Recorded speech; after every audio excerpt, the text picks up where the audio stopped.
Good morning dear students, let's continue our chapter number 6, physical and chemical changes.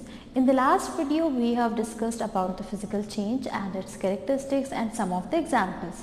Okay, in this video we will study about chemical changes. Basically, what is a chemical change?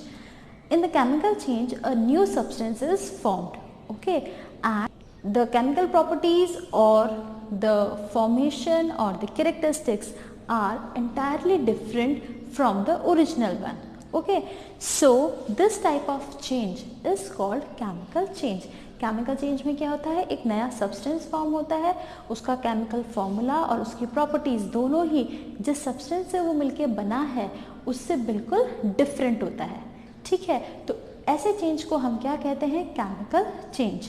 So a change in which one or more new substance with entirely different chemical composition and properties from the original substances are formed is called a chemical change. Okay, what are the examples? Rusting of iron, जब iron पे जंग लग जाता है वो भी एक chemical change है. कैसे है, we will study it in detail. Okay, burning of fuel, जब फ्यूल को हम बर्न करते हैं तो क्या होता है, वो एशेस में कन्वर्ट हो जाता है लेकिन साथ में कुछ हीट भी प्रोड्यूस करता है और कुछ gases, carbon dioxide, carbon monoxide और डिफरेंट गैसेस भी प्रोड्यूस करता है. ठीक है, तो वो जो कन्वर्जन है वो भी किसके अंडर आता है, केमिकल चेंजेस के under. Okay, now we can say that a chemical change is a chemical reaction. How? Let's see. The process by which one or more substances transform into new substances having entirely different properties from the original substances is called chemical reaction. ठीक है, तो chemical reaction की जो हम definition पढ़ रहे हैं वो भी सेम ही है कि पुराने जो ओरिजिनल सब्सटेंसेस हैं उनसे न्यू सब्सटेंसेस ऐसे फॉर्म हो रहे हैं कि उनकी प्रॉपर्टी और केमिकल कंपोजिशन ओरिजिनल वन से एंटायरली डिफरेंट हो. ठीक है, तो इस प्रोसीजर को हम क्या कहते हैं, केमिकल रिएक्शन. ठीक है, बेसिकली ओरिजिनल सब्सटेंस से न्यू सब्सटेंस बनने वाला चेंज होगा केमिकल चेंज और इस प्रोसेसिंग को हम क्या कहेंगे, chemical reaction. Okay, now in a chemical reaction reactants and products are present. What are reactants? The substances which react with each other to form new substances are called reactants. reactants किनको कह रहे हैं, जो original substances है जो आपस में reaction करके न्यू प्रोडक्ट बना रहे हैं उनको तो हम क्या कह रहे हैं, reactants. Okay, and the products are the new substances formed after a chemical change. Chemical change के बाद जो नए सब्सटेंसेस बन रहे हैं उनको हम क्या कह रहे हैं, प्रोडक्ट कह रहे हैं. Okay, for example A plus B gives C plus D after a reaction. That means A and B, these are the original substances, these are reacting with each other, that's why A and B are called reactants. Okay, and after the reaction C and D are formed. So these are the products of this reaction. Okay, now this was a general reaction. Okay, we will come to a specific reaction, which is that is the formation of water. Okay, we know that water is formed from hydrogen and oxygen. Okay, oxygen helps in explosion whereas hydrogen itself is a explosive gas. Hydrogen खुद चलती है blast के साथ, जबकि oxygen जो है किसी भी चीज़ को जलाने में हेल्प करती है. ठीक है, अगर कोई चीज़ जल रही है और वहाँ से हम ऑक्सीजन की सप्लाई अगर कट कर दें तो वो जलना बंद हो जाएगा. ठीक है, now here we can see the hydrogen atoms. Okay, we know hydrogen is found in the form of H2. H2, this is the molecular formula H2. ठीक है, इसके एक मॉलिक्यूल में दो एटम्स होते हैं, इस तरीके से एडजॉइंट हैं. ठीक है, here these are 4 atoms of hydrogen.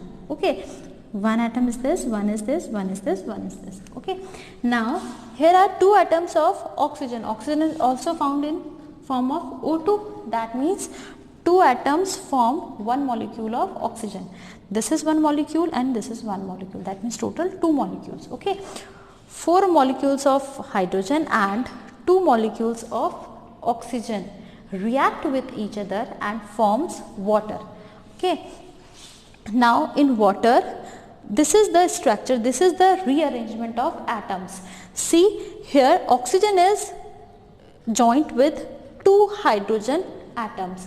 These 2 hydrogen atoms are separate. ये दोनों हाइड्रोजन एटम्स आपस में नहीं जुड़े हुए हैं. ये जो ऑक्सीजन एटम है ये ही इस हाइड्रोजन एटम से और इससे जुड़ा हुआ है और यही स्ट्रक्चर इन चारों में फॉलो हो रहा है. ठीक है, that means the atoms of the reactant rearrange themselves to create a new substance. Okay, and the composition of the new substance is entirely different from the original one. ठीक है, यानी कि reactants के इन atoms ने आपस में इस तरीके से rearrangement किया और नया composition, नया substance form कर लिया. Is it okay? To understand what chemical change is, we can do one activity. Okay, for this activity the things needed are copper sulfate, this is also called Neela थोथा or blue vitriol, beaker, dilute sulfuric acid, an iron nail and a test tube. Okay, what should we do first? First we will take a half cup of water in a beaker and dissolve a teaspoonful of copper sulfate in that water. Okay, the color of the solution will be blue. As I told you that this is called Neela Thotha, blue vitriol. Okay, now we will take some solution in a test tube. In this test tube we keep an iron nail for some time. Okay, we will cover this test tube with a paper and remain it undisturbed for half an hour. Now after half an hour, when we uncover it, then what will we see?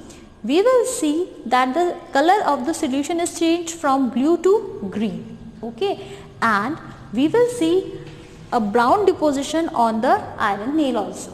Okay, actually what happened? A chemical reaction has occurred. How? Copper sulfate solution reacts with the iron and gives us iron sulfate solution.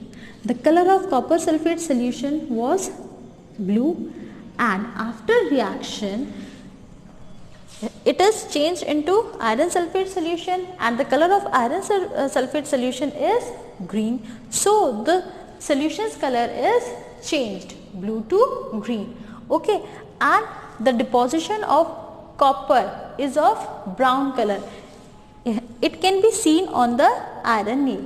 Is it okay? That means हमने क्या किया, 1 teaspoon copper sulphate को half cup पानी में घोल के beaker में रखा. देन हमने टेस्ट ट्यूब में थोड़ा सा सोल्यूशन लिया, वही उसका कलर कौन सा था, ब्लू कलर. उसमें एक आयरन नेल को रख दिया. ठीक है, हाफ एन आवर तक इसको ऐसे ही रहने दिया. जब हम उसके बाद इसको देखेंगे तो हम क्या देखेंगे कि सोल्यूशन का कलर ब्लू से ग्रीन हो गया है.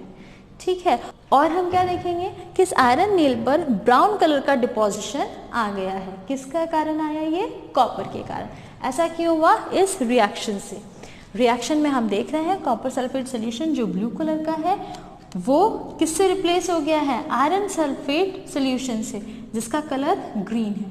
ठीक है, और आयरन किससे रिप्लेस हो गया है, कॉपर से. दैट मीन्स ये जो कॉपर है यही ब्राउन कलर का डिपोजिशन हमें दे रहा है.